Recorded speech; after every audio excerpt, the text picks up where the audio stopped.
ఇక తులారాశి వారి యొక్క ఫలితాలు ఈ వారం మీ గోచార గ్రహగతులు కనుక చూసుకున్నట్లయితే స్వల్ప ఇబ్బందులు కనపడుతూ ఉన్నాయి. ముఖ్యంగా అనుకున్నంత ఆదాయం రాకపోవడం, తప్పుడు ప్రదేశాల్లో డబ్బులు ఇన్వెస్ట్మెంట్ చేసి నష్టపోవడాలు, భరించలేని ఖర్చులు పెరిగిపోవడాలు కనపడుతున్నాయి. తప్పనిసరి పరిస్థితుల్లో అప్పులు చేయవలసి రావడంతో పాటుగా నిరుద్యోగులకి ఎంత ప్రయత్నం చేసినా సరైన ఉద్యోగ అవకాశాలు రాకపోవడం, ఉద్యోగస్తులకి అధికారుల వల్ల ఇబ్బందులు తలెత్తడంతో పాటుగా ప్రైవేటు ఉద్యోగులకి ఎంత కష్టపడినా సరే గుర్తింపు రాకపోవడము, శాలరీ పెరగకపోవడము లేదా సరైనటువంటి కెరీర్ గ్రోత్ లేకపోవడం కనపడుతుంది. ఈ వారం అంతా కూడా వివాదాలు, కోర్టు సమస్యలు పెరిగిపోయే అవకాశం ఉంది. జాగ్రత్త. శారీరక కోరికలు ఇబ్బంది పెట్టడం, వ్యాపారస్తులకి కష్టాన దగ్గర లాభం లేకపోవడం, పరిశ్రమలు దానికి సంబంధించిన వ్యాపారస్తులందరూ కూడా పనులు ఆలస్యం అవడాలు, పర్మిషన్లు లేట్ అవ్వడాలు ఇబ్బందులు కనపడుతున్నాయి. ముఖ్యంగా కుటుంబంలో కలహాలు, మనస్పర్ధలు బాగా వచ్చే అవకాశం కనపడుతుంది. సంపాదన కన్నా ఖర్చు అధికంగా కనపడుతుంది. రుణ బాధలు బాగా పెరిగే అవకాశం కనపడుతుంది. ఆర్థిక ఇబ్బందులు కనపడతాయి. జాగ్రత్తగా ఉండాలి. ఉద్యోగులకు మంచి అవకాశాలు చేజారిపోయే పరిస్థితి కనపడుతోంది. విదేశీ ప్రయత్నాలు కూడా ఈ వారం వాయిదా వేసుకోవడం మంచిది. వీసాలు రిజెక్ట్ అయ్యే అవకాశం కనపడుతుంది. ఇతర దేశాల్లోని భారతీయులందరూ కూడా అనవసరమైన సమస్యలు ఇరుక్కునే పరిస్థితులు, ఉద్యోగ నష్టాలు కూడా కనపడుతున్నాయి. దూర ప్రయాణాలు కానీ విదేశీ ప్రయాణాలు కానీ వాయిదా వేసుకోవడం మంచిది. సంతానం వల్ల ధన నష్టం కనపడుతోంది. ప్రేమికుల మధ్య అపార్థాలు,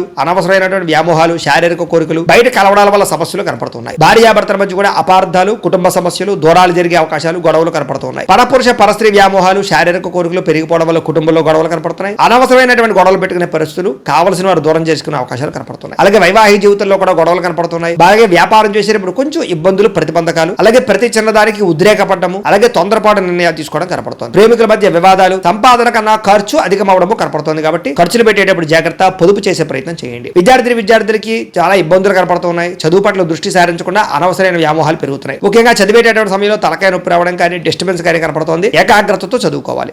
ఉద్యోగస్తులకి శ్రమకు తగ్గ ఫలితం అయితే కనపడటం లేదు. తోటి ఉద్యోగస్తులతో అభిప్రాయ భేదాలు, ఉద్యోగ సమస్యలు కనపడుతుంది. స్త్రీలకి తోటి కోడళ్లతోటి, అత్తమామలతోటి, భర్తతోటి విభేదాలు, ఇరుగు పొరుగు వారు మీ మీద నిందారోపణ వేయడం కానీ, విలువైన వస్తువులు పోగొట్టుకోవడంతో పాటుగా ఉద్యోగాలు చేసే చోట సమస్యలు కనపడుతున్నాయి. వ్యాపారంలో ప్రణాళికాబద్ధంగా వ్యాపారం చేయలేకపోవడంతో పాటుగా వ్యాపారంలో సామాన్య లాభాలు పొందగలిగే అవకాశమే కనపడుతుంది. కాబట్టి ఈ వారం తత్వ జాగ్రత్తలు తీసుకోవాల్సిందిగా తెలియజేస్తూ